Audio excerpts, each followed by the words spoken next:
जय हिंद मेरे प्यारे छात्र एवं छात्राओं। आप तमाम मैट्रिक के अभ्यर्थियों के लिए हम कुछ महत्वपूर्ण ऑब्जेक्टिव का संग्रह किए हैं जो पूर्ण रूप से बोर्ड मॉडल है। तो प्यारे बच्चों, फर्स्ट चैप्टर रासायनिक अभिक्रियाएं एवं समीकरण है। इससे हम 38 या 40 क्वेश्चन सेलेक्ट किए हैं। आप तमाम बच्चे ध्यान से देखेंगे। प्रकृति में ऑक्सीजन का संतुलन कैसे बना रहता है? तो प्रकृति में ऑक्सीजन का संतुलन एक क्रिया है जो पेड़ पौधे करते हैं, वो है प्रकाश संश्लेषण। प्रकाश संश्लेषण ही प्रकृति में ऑक्सीजन को बैलेंस बना के रखती है। क्वेश्चन नंबर दूसरा है CaCO3 जिसे हम संगमरमर भी कहते हैं, चूना पत्थर भी कहते हैं, खरिया भी इसी का सूत्र होता है। CaCO3 का रासायनिक नाम कैल्शियम कार्बोनेट होता है। तो कैल्शियम कार्बोनेट सॉलिड है जो टूटती है, गर्म करने पर यह टूटेगी, कैल्शियम ऑक्साइड और CO2 गैस बनाती है। तो प्यारे बच्चों, कैल्शियम कार्बोनेट टूटकर दो यौगिक बनाया, एक CaO जिसे कली चूना कहते हैं, यह कैल्शियम ऑक्साइड है, और दूसरा CO2 गैस मुक्त करती है। तो प्यारे बच्चों, ये एक टूटकर दो बना तो वियोजन, संयोजन, उभयगामी A एंड B मतलब दोनों, चारों में से चूज करना है यह अभिक्रिया कौन सा है। तो प्यारे बच्चों, संयोजन का मतलब होता है जुटना, उभयगामी का मतलब जुटना और टूटना दोनों होता है। तो ऑप्शन नंबर B और C रिजेक्ट हो गया, D तो होगा ही नहीं। तो ऑप्शन नंबर कौन होगा? A, वियोजन। वियोजन का मतलब होता है टूटना। क्वेश्चन नंबर 3, चीनी का रासायनिक सूत्र तमाम बच्चों को पता होगा। चीनी का रासायनिक सूत्र C12H22O11 होता है। तो option number C। Question number अगला पर चलें।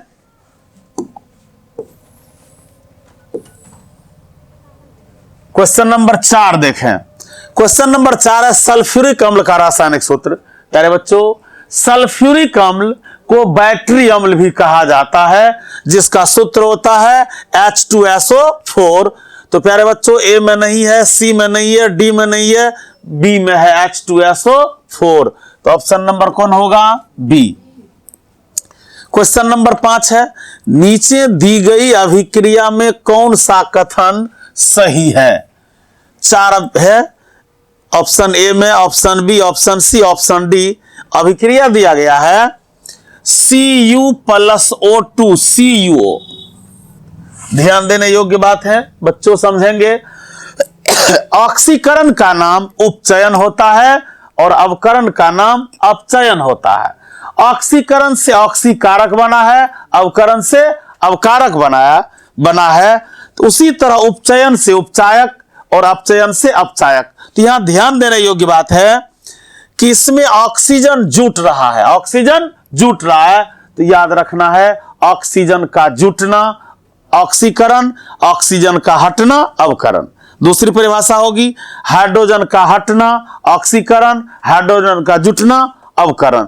तो यहां देखिए ऑक्सीजन का क्या हो रहा है, कॉपर, ऑक्सीजन जब कॉपर से अभिक्रिया कर रही है तो क्वेश्चन पहला ऑप्शन है कॉपर का ऑक्सीकरण, कॉपर का अवकरण, कॉपर का नाइट्रेशन, A एंड B दोनों। प्यारे बच्चों, इस अभिक्रिया में कॉपर का ऑक्सीकरण हो रहा है। क्वेश्चन नंबर 6 पर चलें। नाइट्रोजन डाइऑक्साइड के धुएं का रंग होता है। नाइट्रोजन डाइऑक्साइड के धुएं का रंग होता है। नाइट्रोजन डाइऑक्साइड के धुएं का रंग हमेशा कैसा होगा? भूरा होगा।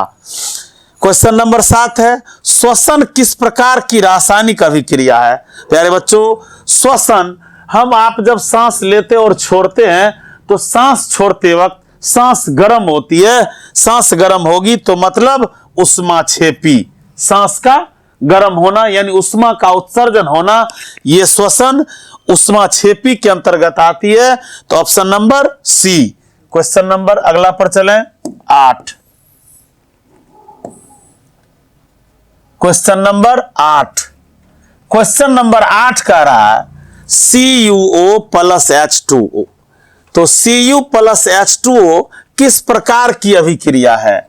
बच्चों, यहां ध्यान देना है CuO plus H2, Cu plus H2O ये किस प्रकार की अभिक्रिया है? तो इस अभिक्रिया को ध्यान में रखिएगा।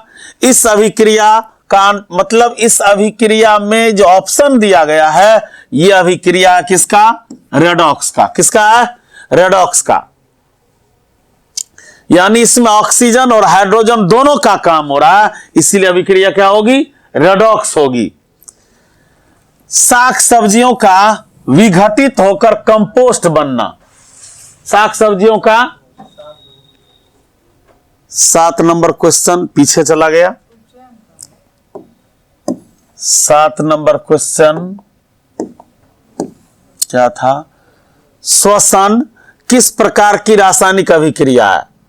श्वसन सांस लेना, ऑक्सीजन का जुटना, सॉरी ऑक्सीजन श्वसन उपचयन अभिक्रिया होगी। इसमें ऑक्सीकरण, ऑक्सीजन जुट रहा, उपचयन, उपचयन मतलब ऑक्सीकरण। प्यारे बच्चों 7 के में क्या होगा? Option A. अब 8वां क्वेश्चन है CuO plus H2, Cu plus H2O किस प्रकार की रासायनिक अभिक्रिया है? उपचयन, अपचयन, उदासीनीकरण, रेडॉक्स। उदासीनीकरण तो होगा ही नहीं। अब रही बात अपचयन, अपचयन तो यहां ध्यान देना है, अपचयन नहीं होगा। CuO plus H2, Cu plus H2O hydrogen का जुटना, सॉरी हाइड्रोजन का जुटना याद रखना है। अवकरण की परिभाषा है हाइड्रोजन का जुटना या ऑक्सीजन का हटना, यानी हटने का मतलब ह्रास होना, और ऑक्सीकरण की परिभाषा है ऑक्सीजन का जुटना या हाइड्रोजन का हटना। तो प्यारे बच्चों यहां H2 जुट रहा है, इसीलिए अभिक्रिया इसका ऑप्शन क्या होगा? अपचयन, ऑप्शन बी। साग सब्जियों का विघटित होकर कंपोस्ट बनना किस प्रकार की अभिक्रिया है? साग सब्जियों का विघटित होकर कंपोस्ट बनना, साग सब्जी जब सर पच जाता तो उससे उष्मा निकलती है, मतलब उष्मा छेपी काई, उष्मा छेपी। क्वेश्चन नंबर 10 है उपचयन वह क्रिया है। उपचयन मीन्स ऑक्सीकरण, उपचयन मीन्स ऑक्सीकरण, हमने अभी डिफाइन किया उसको। उपचयन वैसी रासायनिक अभिक्रिया है जिसमें या तो ऑक्सीजन जुटती है या हाइड्रोजन हटती है, यानी हाइड्रोजन में ह्रास हो रही है। तो परिभाषा के अनुसार आप चयन कर सकते हैं, उपचयन वह क्रिया है जिसमें किसका योग? ऑक्सीजन का योग या हाइड्रोजन का वियोग। तो हाइड्रोजन, ऑक्सीजन का योग, हाइड्रोजन का वियोग, और सी में है इलेक्ट्रॉन का त्याग। प्यारे बच्चों इसको जरा ध्यान से देखेंगे। उपचयन ऑक्सीकरण है, ऑक्सीकरण अभिक्रिया में ऑक्सीजन का योग होता है, हाइड्रोजन का वियोग होता है, और इलेक्ट्रॉन का त्याग ये भी उपचयन अभिक्रिया से ही संबंधित है, इसीलिए ऑप्शन नंबर डी होगी। तो 10 का option number D. Question number आगे चलें।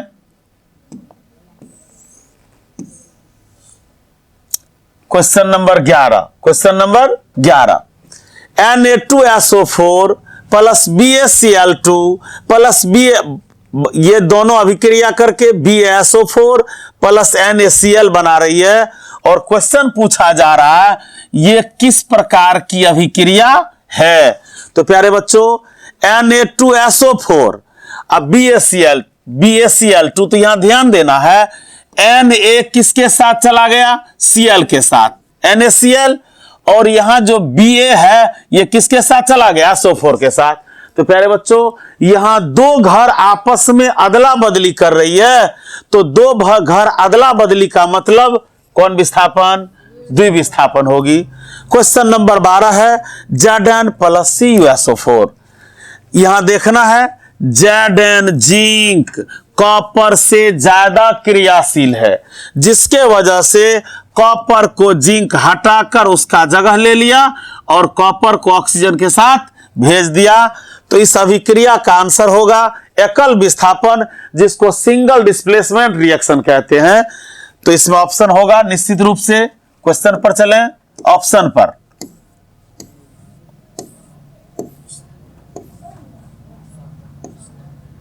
ध्यान देंगे। तो उस क्वेश्चन का आंसर क्या होगा? द्विविस्थापन। क्या होगा? विस्थापन। क्वेश्चन पढ़ने दो फिर से एक बार। ZnSO4 अभी बताए, जिंक कॉपर को हटाया, सिर्फ एक घर बदला, इसीलिए एकल विस्थापन होगी, इसीलिए एकल विस्थापन होगी।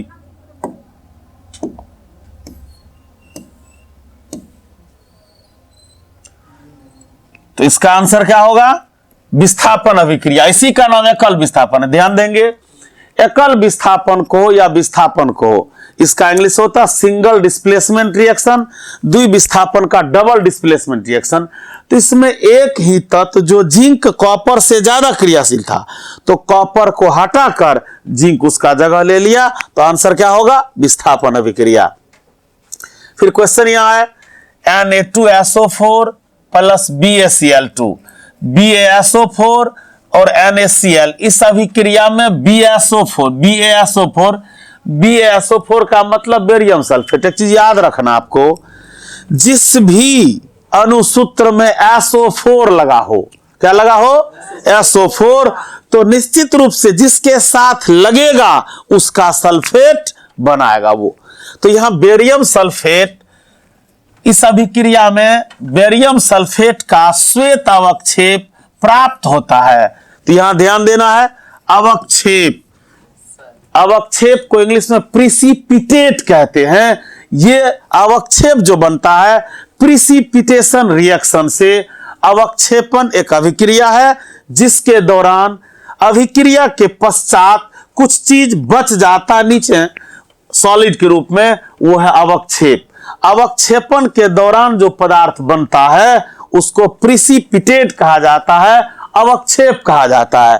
तो इसमें अवक्षेप यानी अवक्षेपन अभिक्रिया के फलस्वरूप ही अवक्षेप बनेगा, इसीलिए और ऑप्शन को देखने की जरूरत नहीं है। ऑप्शन नंबर ए। संगमरमर का सूत्र पीछे भी था ऐसा, संगमरमर CaCO3, बहुत ही आसान है, बहुत बार परीक्षा में पूछा गया ये। अब अगला क्वेश्चन है 15, क्वेश्चन नंबर 15, अम्लीय जल का विद्युत विच्छेदन यानी इलेक्ट्रोलाइसिस जब होता है तो उसके फलस्वरूप हाइड्रोजन और ऑक्सीजन गैस इलेक्ट्रोड पर उल्टे पानी से भरे परखनली में जब जमा होती है, तो क्वेश्चन कह रहा है तो इनके आयतनों में क्या संबंध है? इनके आयतन का मतलब हाइड्रोजन और ऑक्सीजन गैस के आयतन में रिलेशन क्या होगी? प्यारे बच्चों, हाइड्रोजन गैस का आयतन ऑक्सीजन गैस का दुगुना हो जाता है। क्या हो जाता है? दुगुना हो जाता है। तो ऑप्शन नंबर ए होगी। अब क्वेश्चन नंबर चले 16 पर, रासायनिक अभिक्रिया के दौरान यानी जब अभिक्रिया होती है तो किसी पदार्थ से ऑक्सीजन का योग, पूर्व में भी हमने बताया बेधड़क, जब ऑक्सीजन का योग होगा तो सोचने समझने की बात नहीं है, ऑक्सीकरण होगी। और याद रखना ऑक्सीकरण का एक पर्याय नाम है उपचयन। क्या नाम है? तो अब उस दोनों में से खोजना है। तो ऑक्सीकरण अवकरण नहीं है, यहां सिर्फ लिखा है अपचयन। अपचयन का मतलब अवकरण, उपचयन का मतलब ऑक्सीकरण। तो ऑक्सीजन का योग क्या कहलाएगा? उपचयन। क्या कहलाएगा? उपचयन। क्वेश्चन नंबर 17 पर चले। क्वेश्चन नंबर 17 कहा जा रहा है, निम्नलिखित में कौन ऑक्सीकारक है? ध्यान देना है, ऑक्सीकरण से बना है ऑक्सीकारक, यानी ऑक्सीकरण की क्रिया में मदद करने वाले पदार्थ को ऑक्सीकारक कहा जाता है, ऑक्सीडाइजिंग एजेंट कहते हैं इंग्लिश में। तो A2 नहीं होगा, कार्बन मोनोऑक्साइड नहीं होगी, हाइड्रोजन सल्फाइड नहीं होगी। प्यारे बच्चों, ऑप्शन नंबर क्या होगा? D, oxygen. क्या होगा? ऑक्सीजन। अब यहां क्वेश्चन है, भोजन का पचना, भोजन का पचना और पकाना किस प्रकार की अभिक्रिया है? तो प्यारे बच्चों, हम आप जब भोजन करते हैं तो भोजन जब अंदर जाती है यहीं से मुख द्वार से ही टूटना शुरू हो जाता है। इस क्वेश्चन में A2 की जगह आई रहता तो होता, A2 कोई तत्व नहीं है, इसीलिए यहाँ ऑप्शन में A2 है, ये नहीं होगा, O2 होगा मात्र। अगला क्वेश्चन बता रहे थे भोजन का पचना। जो ही हमारे शरीर में भोजन जाती है एक रासायनिक अभिक्रिया। कौन सी अभिक्रिया? पिछले कक्षा में पढ़े होंगे, भौतिक अभिक्रिया मतलब फिजिकल चेंज और केमिकल चेंज, रासायनिक परिवर्तन और भौतिक परिवर्तन। अब भोजन जो भात दाल सब्जी हम कर लिए वो पच गया तो पुनः फिर भात दाल सब्जी बनेगा नहीं, तो जिसका उल्टा नहीं हो पाता ये अनुत्क्रमणीय होता है, इसको कहते हैं रासायनिक परिवर्तन। उसी तर्ज पर यह क्वेश्चन है, भोजन का पचना और पकाना। भोजन पक जाए या पच जाए तो उसको कहते हैं हम कौन चीज? उसको कहते हैं विघटन। क्या कहेंगे? विघटन। भोजन का पचना या पकना विघटन है, यानी भोजन पूर्ण रूप से टूट जाता पकाते वक्त भी और पचते वक्त भी। इसीलिए ऑप्शन नंबर क्या होगा? डी। चले क्वेश्चन नंबर 19 पर। किसी रासायनिक अभिक्रिया के दौरान पदार्थ में O2 का ह्रास, जस्ट पीछे था O2 का संयोग, O2 का योग, तो O2 का योग था उपचयन, यहां है O2 का ह्रास, तो बेधड़क क्या होगा? अपचयन। क्या होगा? अपचयन।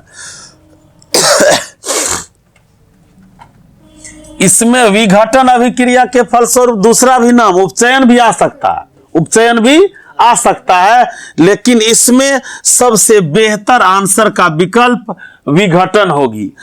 उपचयन भी हो सकती, इसमें कोई संदेह नहीं है, क्योंकि ऑक्सीजन की उपस्थिति में ही भोजन टूटती है।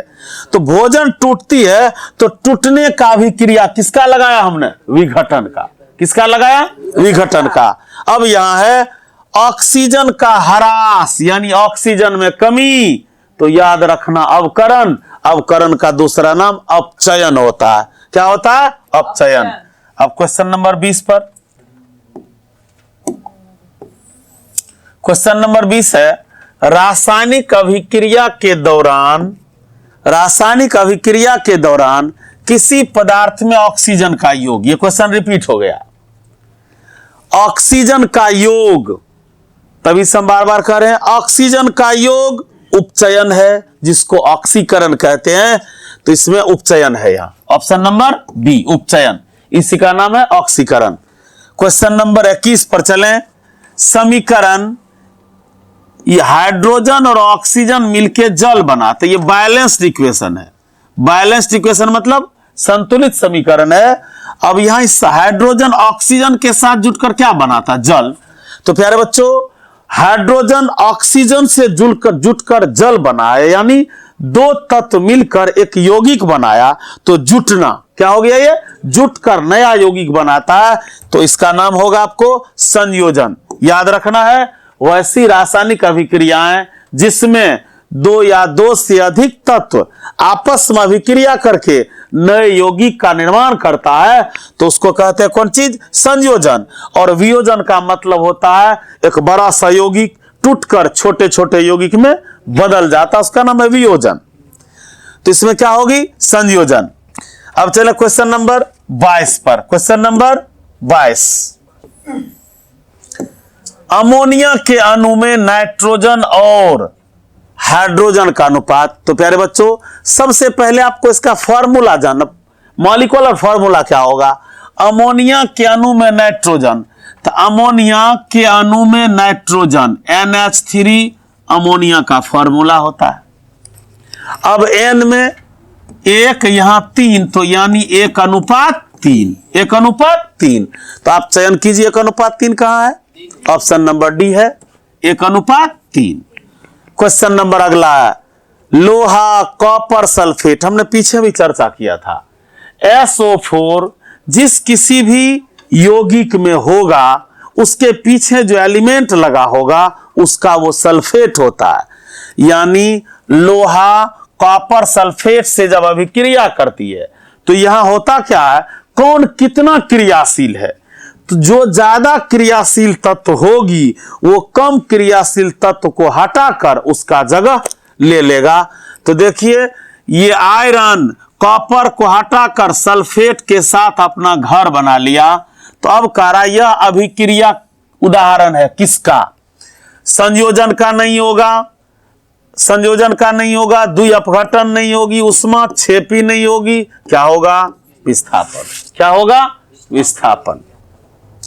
क्वेश्चन नंबर 24 पर चले। क्वेश्चन नंबर 24 पर, क्वेश्चन नंबर 24 कह रहा है श्वेत सिल्वर क्लोराइड जब सूर्य के प्रकाश में धूसर रंग का हो जाता है, मतलब ऐसा क्यों? श्वेत सिल्वर क्लोराइड सूर्य के प्रकाश में रंग बदल लेता है, धूसर रंग का होता है, मतलब इसका वजह क्या होगा, कारण क्या होगा? तो ध्यान देंगे, सिल्वर, यहीं से पढ़ रहे हैं, सिल्वर क्लोराइड को Cl उत्पन्न होने पर ऐसा नहीं होगा, सिल्वर क्लोराइड का Ag बनने पर ऐसा नहीं होगा। कुछ ऑप्शन नंबर ए पर चले। अगर Bc नहीं हुआ, D, अभी D पर भी पहले वहां देखना ये नंबर, सिल्वर क्लोराइड का Ag और Cl में वियोजन के कारण, यानी सिल्वर क्लोराइड और Ag और Cl वियोजित हो जाती है, टूटकर अलग अलग हो जाती है, तो इसमें ऐसा कारण, ये ऑप्शन नंबर क्या होगा? ए, ऑप्शन नंबर ए।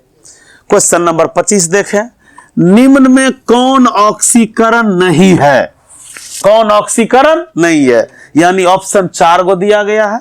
अब इसमें ऑक्सीकरण कौन नहीं है, अब यहां देखना है। दहन बिना ऑक्सीजन की उपस्थिति में नहीं होगी, श्वसन ऑक्सीजन की उपस्थिति में होगी, भोजन का पचना ये भी ऑक्सीकरण के अंतर्गत ही आएगा। यह अपघटन अभिक्रिया है और ऑक्सीकरण भी है। तो प्यारे बच्चों डी चले। यहां अभी कुछ देर पहले हमने प्रिसिपिटेट के बारे में बताया था। जो प्रिसिपिटेशन अवक्षेपण अभिक्रिया के दौरान ही प्रिसिपिटेट बनती है, तो इसमें यह विजातीय हो गया। तो कौन ऑक्सीकरण नहीं है? तो ऑप्शन नंबर क्या हो गया? डी। Option number D. 25 का ऑप्शन क्या हो गया? डी। निम्न में कौन विस्थापन अभिक्रिया का उदाहरण है? निम्न में कौन विस्थापन अभिक्रिया का उदाहरण है? क्वेश्चन नंबर कहां पहुंच चुके हैं? 26 पर। क्वेश्चन नंबर 26 पर। प्यारे बच्चों, निम्न में कौन विस्थापन अभिक्रिया का उदाहरण है? अब देखिए यहां CaCO3 टूटकर कैल्शियम ऑक्साइड और CO2, यह अभिक्रिया ही गलत है। चलिए यहां ऑप्शन नंबर 2 में CaO सही है, कली चूना है हाइड्रोजन जल के साथ। कली चूना जल के साथ जब अभिक्रिया करती है तो बनाती है भखरा चूना। क्या बनाएगी? भखरा चूना। भखरा चूना मीन्स कैल्शियम हाइड्रोक्साइड। कैल्शियम, एक चीज और याद रखना है, जिस किसी भी मॉलिक्यूलर फॉर्मूला में OH लगा हो तो हाइड्रोक्साइड होगी। यह हाइड्रोक्साइड है, इसमें चुनने का राज कौन? विस्थापन अभिक्रिया है, इसमें तो विस्थापित नहीं हो रही है। चलिए option number C. Option number C में है, जरा ध्यान देना है, लोहा कॉपर से ज्यादा क्रियाशील है, इसीलिए कॉपर को हटाकर सल्फेट के साथ आ गया। तो यह विस्थापन अभिक्रिया का एग्जाम्पल है। तो प्यारे बच्चों 26 नंबर के क्वेश्चन का ऑप्शन होगा सी। क्वेश्चन नंबर 27 पर चलें। निम्न में किस धातु का विस्थापन उसके लवण के विलयन से लोहा द्वारा होता है? तो याद रखना हमेशा, उसके विलयन से लोहा द्वारा। किसके द्वारा? तो इसमें हमेशा याद रखना है क्या होगा? तांबा। तांबा को लोहा हमेशा विस्थापित कर देती है, चूंकि लोहा तांबा से ज्यादा क्रियाशील है। तो चले क्वेश्चन नंबर किस पर? 28 पर। कैल्शियम ऑक्साइड जल के साथ मिलकर, अभी तुरंत बताइए, भखरा चूना का सूत्र है। तो प्यारे बच्चों यहां देखना है, दो यौगिक मिलकर एक नए यौगिक का निर्माण कर रहा है। तो दो यौगिक मिलकर नए यौगिक का निर्माण कर रहा है, तो निश्चित रूप से ये क्या होगी? संयोजन अभिक्रिया होगी। क्या होगी? संयोजन अभिक्रिया होगी। क्वेश्चन नंबर 29 पर चले। जल के एक अणु में, तो इसको सॉल्व करने से पहले आप जल का मॉलिक्यूलर फॉर्मूला जाने। क्या होगा? H2O। क्या होगा? अब ऑक्सीजन में कुछ नहीं है तो क्या है? 1 है। अब यहीं से इसके अनुपात का पता चल जाएगा, कितना होगा? 2:1। तो चूज कर सकते option number B. Option number B. Silver iodide का रंग कैसा होता? सिल्वर आयोडाइड का रंग कैसा होगा? तो प्यारे बच्चों, सिल्वर आयोडाइड का रंग पीला होता। कैसा होता है? पीला होता है। अब क्वेश्चन नंबर 30 के बाद 31 पर चलेंगे। कहां चलेंगे? 31। Question number 31। क्वेश्चन नंबर 31 को जरा ध्यान से देखिए। निम्न में से कौन सा युग्म एकल विस्थापन अभिक्रिया प्रदर्शित करती है? कौन अभिक्रिया? एकल, सिंगल डिस्प्लेसमेंट रिएक्शन। यहां ध्यान से देखना है।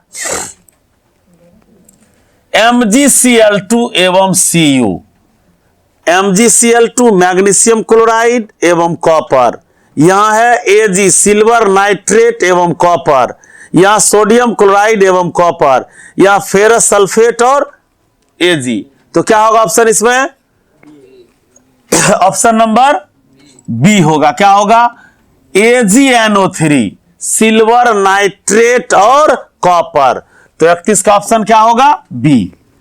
32 में निम्न में कौन समीकरण संतुलित नहीं है? तो प्यारे बच्चों जरा ध्यान से देखोगे। वैसे हम आपको समीकरण संतुलित करने के लिए दो तरीका बताया। एक बताया समीकरण विधि द्वारा और दूसरा बताया था हीट एंड ट्रायल मेथड के द्वारा, भूल एवं प्रयास विधि के द्वारा।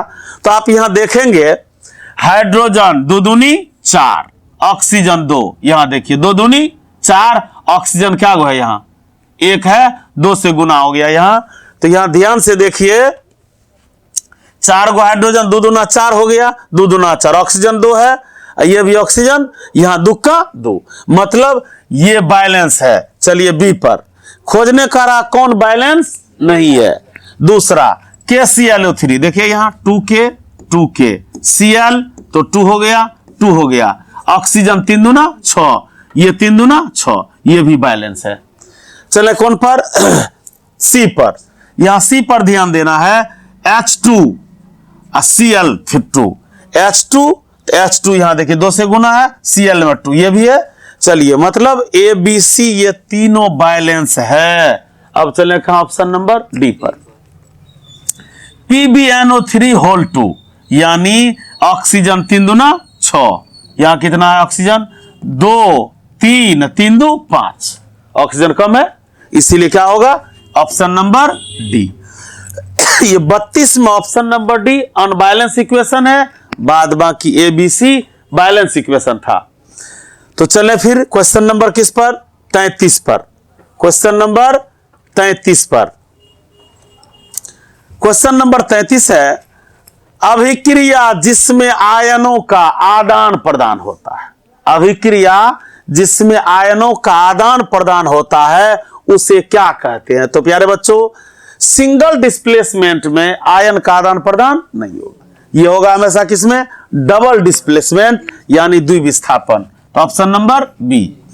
निम्न में कौन सा पदार्थ बिना ज्वाला के जलता है?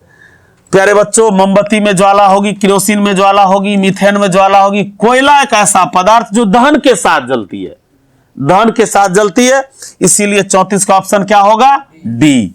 34 का ऑप्शन क्या होगा? डी। ग्लूकोज का अनुसूत्र सब बच्चों को पता होगा, C6H12O6, ऑप्शन नंबर सी। ये सर्वविदित क्वेश्चन है। चलें अब कली चूना पर हम पीछे भी चर्चा किए। कली चूना को कैल्शियम ऑक्साइड कहते हैं, इसका मॉलिक्यूलर फॉर्मूला होता CaO। क्या होता? CaO। CaO वैसे हम नमक क्लास में बताया था हम, Ca कैल्शियम की वैलेंसी 2, ऑक्सीजन की वैलेंसी 2, ये दोनों कट गया, क्या बनाया? CaO, calcium oxide. तो कैल्शियम ऑक्साइड कली चूना का रासायनिक सूत्र क्या होगा? कैल्शियम ऑक्साइड, और रासायनिक नाम होता कैल्शियम ऑक्साइड तो है ही रासायनिक नाम। ये नाम क्या है इसका? ये व्यापारिक नाम है। कौन चूना? कली चूना। कली चूना मतलब विदाउट वाटर, कली चूना मतलब विदाउट वाटर, बिना पानी का। जो इसमें पानी मिलाएंगे विथ वाटर जो ही होगी तो कैल्शियम हाइड्रोक्साइड होगी, जिसका होता भखरा चूना या बुझा हुआ चूना। यहां तो ऑप्शन नंबर क्या होगा? B. 37 question number second last पर चलें। 37 नंबर है। 37 को जरा गौर से देखिए। निम्न में कौन समीकरण संतुलित है? इससे पहले था कौन संतुलित नहीं है, इसमें है कौन संतुलित है, तो यहां देखिए ऑक्सीजन क्या गो है, 2 है, यहां ऑक्सीजन 1 है, यही ये गलत हो गया। यहां चलिए ZnSO4, Zn इसके साथ लिया SO4, H2 बाहर कर दिया हाइड्रोजन गैस। तो प्यारे बच्चों तीसरे को देखने की जरूरत नहीं, तो ऑप्शन नंबर क्या होगा, बी, ये संतुलित है।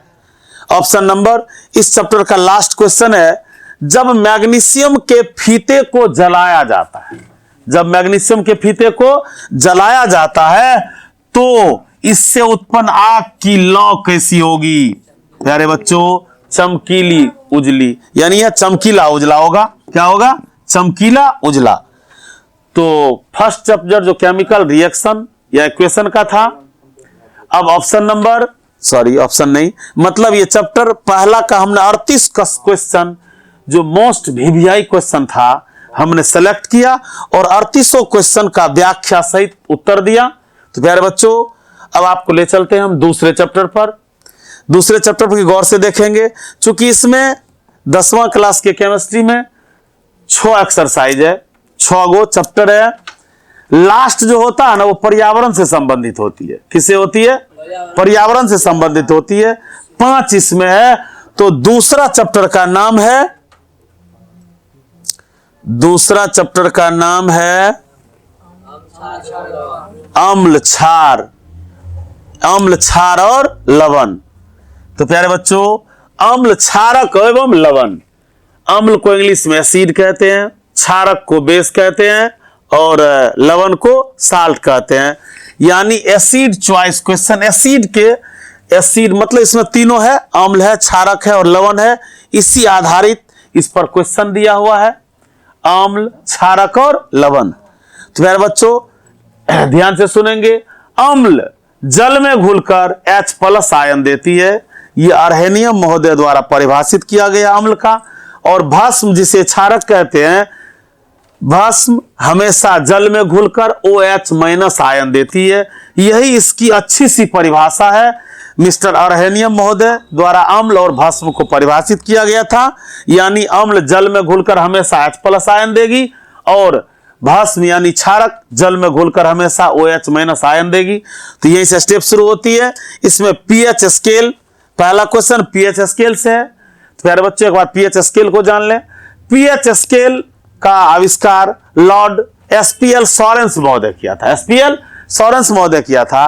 किसी भी विलयन के अम्लीयता, क्षारीयता या उदासीनता की माप को दिखाने के लिए SPL सॉरेंस महोदय एक स्केल बनाया जिसका नाम पीएच स्केल रखा। क्या नाम रखा, पीएच स्केल, जिसके बल पर किसी भी विलयन के अम्लीयता की माप, क्षारीयता की माप या उदासीनता की माप की जाती है। जैसे बुखार थर्मामीटर से मापा जाता है, उसी तरह विलयन का माप पीएच स्केल से किया जाता है। तो प्यारे बच्चों पहला क्वेश्चन है, पहले सुन लें। नीला लिटमस पत्र लाल कर देता है, यह अम्ल का गुण है। लाल लिटमस पत्र नीला हो जाता है, यह क्षारक का गुण है। तो पीएच स्केल बताता है अगर मेरा मान 7 से कम है तो हम अम्लीय हैं और 7 से अधिक है तो क्षारीय हैं और 7 है तो उदासीन है। इसी पर है। तो अम्ल जो भी होगा उसका पीएच मान 7 से कम होगा और क्षारक जो भी होगी उसका पीएच मान 7 से अधिक। और एक विलयन ऐसा होगा ना क्षारीय होगी ना अम्लीय होगी, सिर्फ उदासीन होगी, तो उसका पीएच मान 7 होता है। शायद इस इंस्ट्रक्शन को सब बच्चे अगर समझ लिए तो निश्चित रूप से क्वेश्चन सॉल्व करने में कोई दिक्कत नहीं होगी। कोई विलयन लाल लिटमस पत्र को, किसको, लाल लिटमस पत्र को, यही समझना, लाल विलयन यानी लाल लिटमस पत्र को नीला कर देना क्षारक है और क्षारक का पीएच मान 7 से अधिक होता। ऑप्शन चुन सकते हो 7 से अधिक का, डी क्या होगा 10।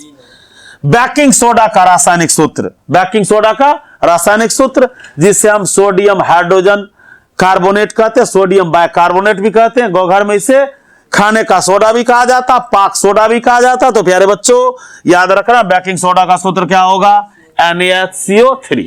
सोडियम बाइकार्बोनेट भी कहते हैं, सोडियम हाइड्रोजन कार्बोनेट भी कहा जाता है। तो चलें क्वेश्चन नंबर 3 पर।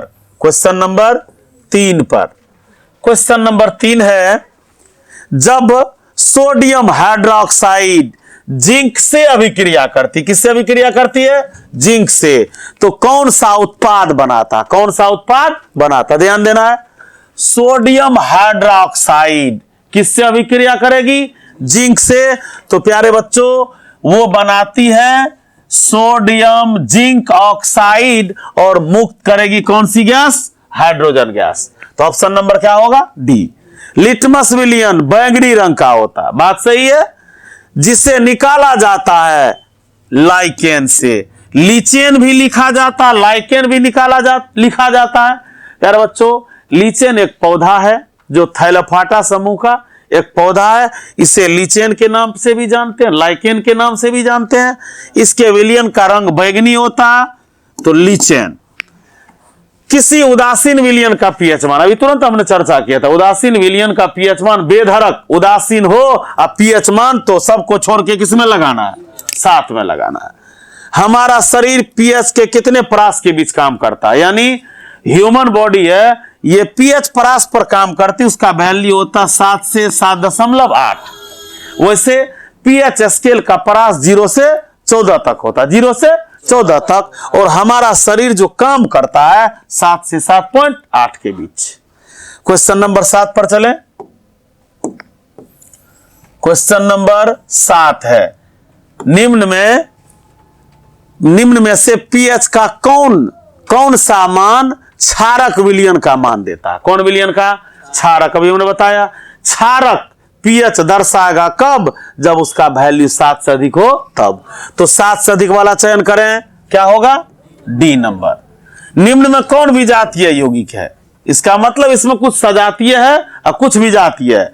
तो विजातीय की मांग रहा तो निश्चित रूप से विजातीय की संख्या 1 होगी। चूना पत्थर, खरिया और संगमरमर तीनों एक दूसरे का पर्याय नाम है, इसीलिए इसमें चौथा कौन आया? प्लास्टर ऑफ पेरिस, जिसे पोप कहते हैं। तो क्या होगा? Option D. सोडियम क्लोराइड के जलीय विलयन एवं विद्युत धारा प्रवाहित करने पर यह वियोजित होकर सोडियम हाइड्रोक्साइड बनाता है। इस प्रक्रिया को क्या कहते हैं? ध्यान देना है। इसमें सोडियम क्लोराइड, प्यारे बच्चों सोडियम क्लोराइड के जलीय विलयन में विद्युत धारा जब प्रवाहित की जाती है तो यह वियोजित होती है, यानी टूटती है, टूटकर सोडियम हाइड्रोक्साइड बनाती है। सोडियम हाइड्रोक्साइड मतलब NaOH, NaOH क्या बनाएगा? NaOH। अब क्वेश्चन कह रहा है ये कैसी अभिक्रिया है या कैसी प्रक्रिया है? तो प्यारे बच्चों ये क्लोर क्षार अभिक्रिया। कौन क्षार? क्लोर क्षार, क्लोरीन के साथ। चले क्वेश्चन नंबर 10 पर। क्वेश्चन नंबर 10 पर, निम्न में से कौन सही है? निम्न में से कौन सही है? Na2CO3 इंटू 5H2O गलत है, 7H2O गलत है, इसमें से होगा Na2CO3 इंटू 10H2O। प्यारे बच्चों सोडियम कार्बोनेट का सूत्र होता है Na2CO3, लेकिन जल का जब 10 अणु इसमें मिल जाता है तब इसका नाम शुद्ध होता है sodium carbonate decahydrate. Sodium carbonate decahydrate chemical नाम है, जिसे धोबिया सोडा के नाम से भी जाना जाता है, उसको सज्जी भी कहा जाता है। तो सूत्र क्या होगा? Na2CO3 into 10H2O। 11 number question, sodium carbonate के जलीय घोल में मिथाइल ऑरेंज का घोल मिलाने पर घोल का रंग परिवर्तित होकर कैसा हो जाता है? कैसा हो जाएगा? पीला है, लाल है, हरा है, नीला। ऑप्शन क्या होगा? पीला। क्या होगा? पीला। पीला ऑप्शन कहां है? ए।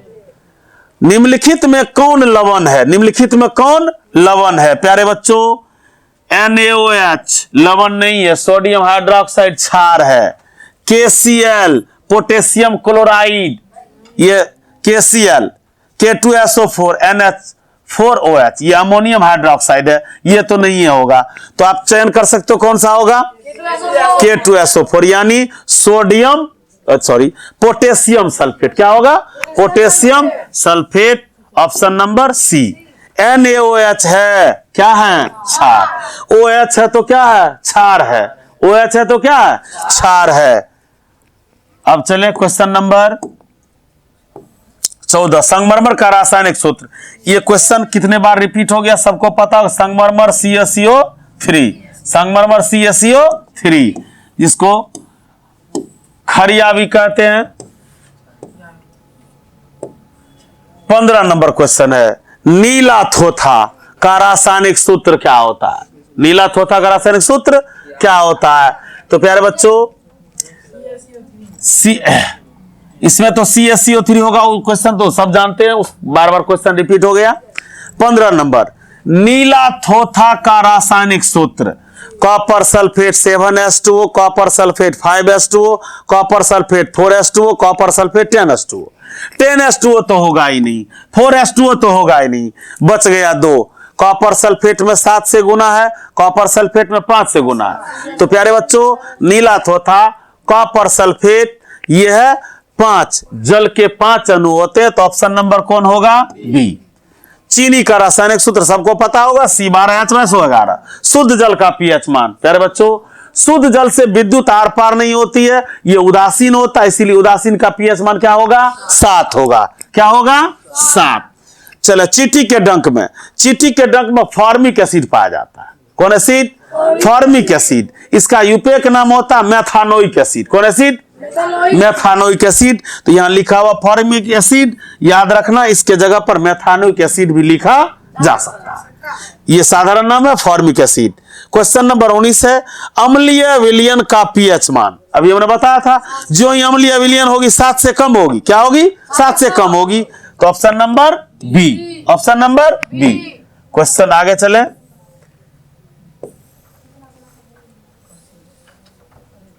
अम्लीय विलयन का pH मान हो गया। अम्लीय विलयन का pH मान 7 से कम, 7 से कम, ऑप्शन नंबर बी। खरिया, खरिया वही है, संगमरमर है, चूना पत्थर है, CaCO3, CaCO3। निम्न में से किस विलयन का उपयोग दीवार की सफेदी के लिए? प्यारे बच्चों वैसे नॉवेडेज मॉडर्न में दीवार की सफेदी के लिए चयन तरह की बातें दी जाती है, पोप से भी किया जाता है, लेकिन ये शुरू से ऐसा आ रहा है जो मैक्सिमम लोग चूना ही घर में लगाता है। वो चूना कैसा?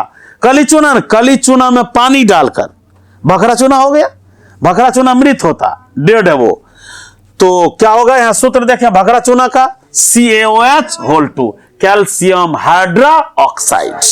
22 में एक छात्र जांच परख नली में लिए गए सोडियम बाइकार्बोनेट यानी मीठा सोडा के तनु विलयन में सार्वभौम सूचक की कुछ बूंदें मिलाता है, तो निम्न में से कौन सा रंग दिखेगा? नीला, हरा, नारंगी, पीला। आप बताओ क्या होगा? क्या होगा? देखो मीठा सोडा का मिलाता, क्या मीठा सोडा के तनु विलयन में सार्वभौम सूचक की कुछ बूंद डाल देता है तो उसका कलर कैसा दिखेगा? नीला। चलिए ऑप्शन नंबर क्वेश्चन नंबर 23 पर चले।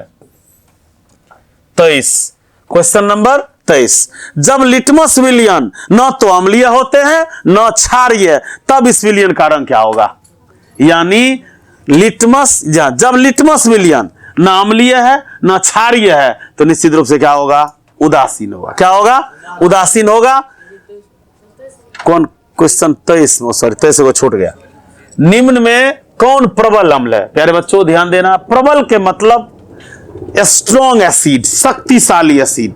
शक्तिशाली एसिड में 3 की गिनती आती है, HCl, H2SO4, HNO3। HNO3 तो प्यारे बच्चों देखिए इसमें ABC तीनों दिया हुआ शक्तिशाली में, तो क्या होगा इसमें? ऑल। क्या होगा? ऑल। अब यहां क्वेश्चन है, जब लिटमस विलयन ना तो अम्लीय होते और ना क्षारीय होते हैं तो इस विलयन का रंग कैसा होगा? बताइए कैसा होगा? बैगनी। हमने अभी बताया था यह लिटमस विलयन ना अम्लीय है ना क्षारीय है, तो निश्चित रूप से लिचेन नामक पौधों से निकाला गया रस है, उस रस का रंग कैसा होगा? बैगनी होगा। क्या होगा? बैगनी। कोई घोल नीले लिटमस को लाल कर देता। नीले को लाल कर देना एसिड का गुण है, नीले को लाल कर देना एसिड का, लाल को नीला, नीला कर देना क्षारक का। तो यहां नीला लाल हो रहा है, एसिड की चर्चा होगी, और एसिड की चर्चा होगी तो pH मान देखिए 7 से कम वाला क्या आ रहा है? 2, ऑप्शन नंबर ए। 26, किस रासायनिक यौगिक को गर्म करने पर पोप बनता है? पोप, ध्यान दोगे, पोप जिप्सम को गर्म करने से। किसको गर्म करने से? जिप्सम, जिसका सूत्र होता है कैल्शियम सल्फेट डाइहाइड्रेट। कौन हाइड्रेट? यानी जल के दो अणु होते हैं कैल्शियम सल्फेट में, जिसे गर्म करने पर उसका नाम क्या है? जिप्सम। जिप्सम को गर्म करने पर पोप बनता है, यानी प्लास्टर ऑफ पेरिस। तो क्वेश्चन नंबर कहां चले अब? 27 पर। कहां चले? 27। HCl हाइड्रोक्लोरिक अम्ल है, जो शक्तिशाली अम्ल में इसकी गिनती होती है और इसका पीएच मान 1 होता है। क्या होता है? HCl का पीएच मान 1 होता है। तो 1 से कम, 1 तो दिया हुआ है नहीं, ऑप्शन है 7, 7 से कम, 7 से अधिक, तो क्या होगा? 7 से कम। धोबिया सोडा का रासायनिक सूत्र, धोबिया सोडा जिसे धोवन सोडा कहते हैं, सज्जी के नाम से भी जाना जाता है, केमिकल नेम होती है धोबिया सोडा का सोडियम कार्बोनेट डेकाहाइड्रेट। जल के 10 अणु होते हैं, जल के 10 अणु। Option number B. जिंक तथा सल्फ्यूरिक अम्ल, यानी जिंक जब सल्फ्यूरिक अम्ल से रिएक्शन करेगी तो कौन सी गैस मुक्त करेगी? याद रखना है, जब धातु किसी भी अम्ल से अभिक्रिया करती है तो हमेशा हाइड्रोजन गैस ही मुक्त करती। याद रखना, जब धातु किसी अम्ल से अभिक्रिया करती है तो कौन सी गैस मुक्त करेगी? हाइड्रोजन। तो ऑप्शन चुनिए, हाइड्रोजन, सी नंबर। मधुमक्खी के डंक में, अभी हमने कुछ देर पहले बताया था, वहां लिखा हुआ था फॉर्मिक एसिड, और यहां ऑप्शन में क्या है? मेथानोइक एसिड। तो तीसरा चौथा देखने की कोई जरूरत नहीं है। तो प्यारे बच्चों, ऑप्शन नंबर कौन होगा? क्वेश्चन नंबर कहां चले? 31 पर। Question number 31। क्वेश्चन नंबर 31 है, निम्न में किसके कारण अम्ल वर्षा होती है? प्यारे बच्चों, अम्ल वर्षा होने का मुख्य वजह है सल्फर डाइऑक्साइड। क्या है? Sulphur dioxide, SO2। टूथपेस्ट प्राय होता है क्षारीय। टूथपेस्ट कैसा होगा? क्वेश्चन बार बार पूछा गया, टूथपेस्ट कैसा होता है? क्षारीय। अम्ल और क्षार आपस में अभिक्रिया करके लवण और जल बनाती है। याद रखना, यह उदासीनीकरण अभिक्रिया की परिभाषा है। अम्ल और भस्म आपस में अभिक्रिया करके लवण और जल बनाती है। तो लवण और जल बनाने की घटना को क्या कहेंगे हम? उदासीनीकरण अभिक्रिया, न्यूट्रलाइजेशन रिएक्शन। तो यहां देना, अम्ल और क्षारक क्या बनाती है? लवण बनाती। जल नहीं दिया हुआ, कोई बात नहीं, ऑप्शन में क्या? सिर्फ लवण। बुझा हुआ चूना, बुझा हुआ चूना को भखरा चूना कहते, यानी with water. Without water CaO, with water CaOH whole 2। क्या होगा? Option number A. निम्न में कौन भस्म नहीं है? क्षारक नहीं है, NaCl, ये लवण है। क्या ये? लवण है। क्वेश्चन नंबर कहां चले अब? 35 तक हो गया। 36। निम्न यौगिक में कौन अम्ल है? अब 4 गो यौगिक दिया हुआ है, इसमें चुनने कारा अम्ल कौन है? प्यारे बच्चों, ये क्षारक है कैल्शियम हाइड्रोक्साइड भखरा चूना, ये Na2 सोडियम ऑक्साइड है, ये कॉपर ऑक्साइड है, H2SO4 अभी बताया था हम, बैट्रियम H2SO4 सल्फ्यूरिक अम्ल। निम्न में कौन प्राकृतिक सूचक है? प्यारे बच्चों, इस प्रकृति में भी सूचक है, वैसे सूचक संश्लेषित सूचक है जिसे मानव ने अपने हाथों से बनाया है। फिनोल्फथैलीन, मैथिल ऑरेंज, ये सब संश्लेषित है। प्राकृतिक सूचक में गिनती होती है लिटमस का, हल्दी का, सलजम का, लौंग के तेल का, उसमें अलग अलग। देखिए यहां कौन प्राकृतिक सूचक है? फिनोल्फथैलीन संश्लेषित है, मिथाइल ऑरेंज संश्लेषित है, और यहां है हमको हल्दी। हल्दी एक प्राकृतिक सूचक है। अधातु के ऑक्साइड प्राय, याद रखना, अधातु के ऑक्साइड अम्लीय होते हैं, धातु के ऑक्साइड क्षारीय होते हैं। तो अधातु का ऑक्साइड क्या होगा? अम्लीय। निम्न में कौन क्षारीय ऑक्साइड है? क्षारीय ऑक्साइड, यहां ध्यान देना है, Na2O sodium oxide, sodium oxide. चूंकि क्षारीय की चर्चा है तो क्षारीय Na धातु, धातु है यहां, धातु के ऑक्साइड क्षारीय होते हैं। Na2O एक बार देख लेना ध्यान से, सोडियम की वैलेंसी 1, ऑक्सीजन की वैलेंसी 2। ये अकॉर्डिंग टू वैलेंसी है कंपाउंड का निर्माण होता है। ये 2 इसमें चला गई है तो क्या सूत्र बन गया? Na2O sodium oxide. Sodium oxide क्षारीय ऑक्साइड है। कौन सा ऑक्साइड है? क्षारीय ऑक्साइड। अम्लीय वर्षा, जल का पीएच मान 5.6 से कम, ये हम पहले भी आपको रटाए। आगे देखिए क्वेश्चन नंबर 41 पर कुछ ही क्वेश्चन बचा है। 41 है, सिरका में कौन सा अम्ल पाया जाता है? सिरका, एसिट्रिक अम्ल। सिरका में कौन सा अम्ल पाया जाएगा? CH3COOH। एसिटिक अम्ल का क्या सूत्र होगा? CH3COOH। और फॉर्मिक का होता है HCOOH। तो सिरका में कौन सा अम्ल होगा? एसिटिक अम्ल। Option number D. Plaster of Paris का सूत्र होता है कैल्शियम सल्फेट सेमी हाइड्रेट यानी अर्ध हाइड्रेट। कैल्शियम सल्फेट यहां ऑप्शन में लिखने में मिस है, यहां 1/2 होगा। क्या होगा? कैल्शियम सल्फेट अर्ध हाइड्रेट यानी जल के आधे अणु होते हैं। जिप्सम जब क्रिया करती है जल से तो 3/2 अणु जल का भाग जाता है, आधा अणु बच जाता है जो कैल्शियम सल्फेट के साथ पोप का निर्माण करता है। जल में घुलनशील भस्म को क्या कहेंगे? क्षार। निम्न में कौन सा संक्षारक अम्ल है? ध्यान दोगे, निम्न में कौन संक्षारक अम्ल है? ध्यान देंगे। सल्फ्यूरिक अम्ल को बैट्रिक अम्ल भी कहा जाता है। सल्फ्यूरिक अम्ल को बैट्रिक अम्ल भी कहा जाता है, खनिज अम्ल भी कहा जाता है और संक्षारक अम्ल भी कहा। क्या हो गया ये? ऑप्शन नंबर बी सल्फ्यूरिक अम्ल। अमोनियम क्लोराइड का जलीय विलयन होता है। अमोनियम क्लोराइड का जलीय विलयन अम्लीय होगी। क्या होगी? अम्लीय होगी। बैटरी अम्ल अभी तुरंत चर्चा की हम। बैटरी अम्ल किसको कहेंगे? सल्फ्यूरिक अम्ल को, उसी का नाम संक्षारक होता है। तो बैटरी अम्ल SN2SO4 SN2SO4। ऑप्शन नंबर क्या होगा? सी। लौंग तेल, प्यारे बच्चों ध्यान देना, लौंग तेल महकता है। सूचक दो तरह के, सूचक दो तरह के, प्राकृतिक और मानव निर्मित। तो प्राकृतिक में यह सूचक है महक वाली। कौन वाली? गंध के द्वारा। किसके द्वारा? गंध के द्वारा परख होती है। तो लौंग किस प्रकार का है? तो कौन सा होगा? प्राकृतिक। सॉरी, प्राकृतिक तो है ही, इसमें कौन सा सूचक होगा? गंधीय सूचक, गंध के द्वारा। मिल्क ऑफ मैग्नीशिया का पीएच मान। Milk of magnesia magnesium hydroxide है, MgOH2 है। इसका सूत्र क्या होगा? 10.5। किस पीएच मान वाला विलयन सबसे अधिक अम्लीय होता है? याद रखना है, सबसे कठोर सबसे ज्यादा पावर वाला HCl होता है जिसका पीएच मान 1 होता है। दही में कौन सा अम्ल? ये याद होगा कौन अम्ल होगी? बायोलॉजी में पढ़ाया हम बहुत सारा। शरीर में लैक्टिक अम्ल बनता है, दही में भी होता है।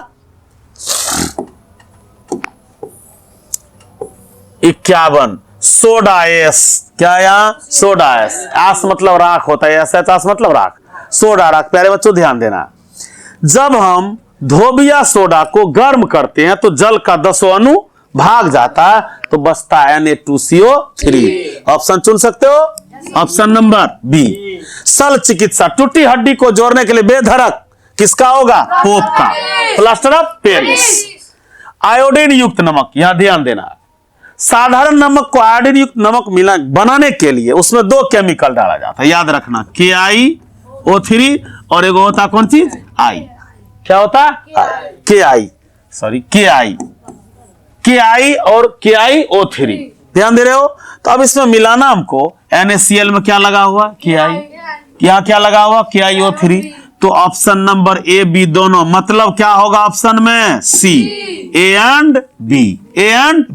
साधारण नमक को आयोडीन युक्त नमक बनाने के लिए साधारण नमक में KI या KiO3 मिलाया जाता है, तब जाके नमक पूर्ण रूप से आयोडीन युक्त होता है। तो ऑप्शन नंबर सी हो गया। पोप का रासायनिक नाम, पोप का रासायनिक नाम कैल्शियम सल्फेट अर्ध हाइड्रेट। मोनो मतलब एक होता, अर्ध मतलब आधा। इसका ऑप्शन जरूर होगा आगे। देखो यहां लिखा हुआ कैल्शियम सल्फेट अर्ध हाइड्रेट। क्या होगा इसका? पोप का रासायनिक नाम कैल्शियम सल्फेट अर्ध हाइड्रेट होता है। इसी को सेमी हाइड्रेट भी यानी कैल्शियम सल्फेट सेमी हाइड्रेट कहा जाता है। निम्न में कौन प्रबल क्षारक है? प्रबल क्षारक का मतलब क्या होगा? शक्तिशाली। जैसे शक्तिशाली अम्ल में HCl, H2SO4, HNO3 की गिनती होती है, उसी तरह से प्रबल क्षारक में किसकी गिनती होगी? NaOH। अम्ल के जलीय विलयन निम्नलिखित में से कौन सा? ध्यान देना, अम्ल अभी शुरू में चर्चा किए थे, अर्हेनियम महोदय के द्वारा अम्ल की परिभाषा दी गई। उसका कहना था अम्ल जल में घुलकर H+ आयन देती है, क्षारक जल में घुलकर OH- आयन देती है। तो यहां देखना क्या, अम्ल का जलीय विलयन कौन सा आयन देगी? H+। निम्न में से कौन सा पदार्थ का जलीय विलयन नीले लिटमस को लाल कर देना? किसका काम है? अम्ल का। चले क्वेश्चन नंबर आगे, क्वेश्चन नंबर आगे है नीले वाला हो गया 58। निम्न में से कौन सा आयन लाल लिटमस पत्र को नीला करता? लाल को नीला करना OH, नीला को लाल करना H+। तो इसमें क्या करना है? लाल को नीला करना OH- होगा, हाइड्रोक्साइड्स। अब निम्न में से कौन सा संश्लेषित सूचक है? याद रखना है, संश्लेषित सूचक वैसा सूचक है जिसे मानव ने अपने हाथों द्वारा निर्मित किया है, उसका नाम होता है संश्लेषित सूचक। तो मैथिल ऑरेंज और फिनाइल्फथेलिन ये संश्लेषित सूचक है। तो ऑप्शन में देखा जाए यहां क्या लिखा हुआ है? Maithil orange, CaOCl। ध्यान दोगे यहां, इसको इस CaOCl2 ये विरंजक चूर्ण का सूत्र है। विरंजक चूर्ण जिसे इंग्लिश में ब्लीचिंग पाउडर कहा जाता है। ब्लीचिंग पाउडर का रासायनिक नाम कैल्शियम ऑक्सीक्लोराइड होता है। क्या होता है? Calcium oxychloride. तो क्या होगा यहां? कैल्शियम ऑक्सीक्लोराइड विरंजक चूर्ण का प्रचलित नाम है। यहां केमिकल नेम की बात नहीं है, याद रखना। वैसे विरंजक चूर्ण का केमिकल नाम होता है कैल्शियम ऑक्सीक्लोराइड। और यहां है विरंजक CaOCl2 का प्रचलित नाम। जबरदस्त क्वेश्चन है ये। कैल्शियम क्लोरोऑक्साइड, कैल्शियम ऑक्सीऑक्साइड विरंजक चूर्ण। क्या नाम होगा इसका? विरंजक चूर्ण। ये प्रचलित नाम है। क्वेश्चन नंबर 61 है, क्वेश्चन नंबर 61 है जिप्सम का रासायनिक सूत्र। जिप्सम का रासायनिक सूत्र, तो जिप्सम इससे पहले हमने बताया था कैल्शियम सल्फेट डाइहाइड्रेट। जल के कितने अणु? 2 अणु चूज कर सकते हैं। कैल्शियम सल्फेट यहां लिखा हुआ देखिए, जल के कितने अणु है? 2। इसी से बनता है कौन चीज? पोप। जब गर्म करते हैं इसको तो इसमें से 3/2 जल का अणु भाग जाता, बचता 1/2।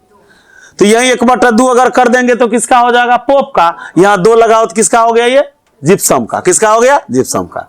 निम्न में कौन ग्लोबर पर लवण का सूत्र है? प्यारे बच्चों, ग्लोबर पर लवण का सूत्र होता है Na2SO4 × 10H2। Na2SO4 यानी sodium sulphate decahydrate. Sodium sulphate decahydrate. Oxalic अम्ल का प्राकृतिक स्रोत याद रखना टमाटर है। ऑक्जेलिक अम्ल का प्राकृतिक स्रोत टमाटर। सभी अम्ल जल में घुलकर, अम्ल जल में घुलेगी तो कौन सा आयन देगी? H+। निम्न यौगिक में कौन दुर्बल है? दुर्बल मतलब कमजोर। कमजोर अम्ल में किसकी गिनती होगी? CH3COH ethanoic acid. कौन एसिड? Ethanoic acid. चलिए क्वेश्चन नंबर आगे 65, लास्ट क्वेश्चन है। प्यारे बच्चों ध्यान से देखना, लास्ट क्वेश्चन। लास्ट तो बताइए दिए। दुर्बल अम्ल मतलब CH3COOH। अब तीसरा चैप्टर है धातु एवं अधातु। कल हम प्रयास करेंगे तीसरा और चौथा का आंसर जो सिलेक्ट किए क्वेश्चन।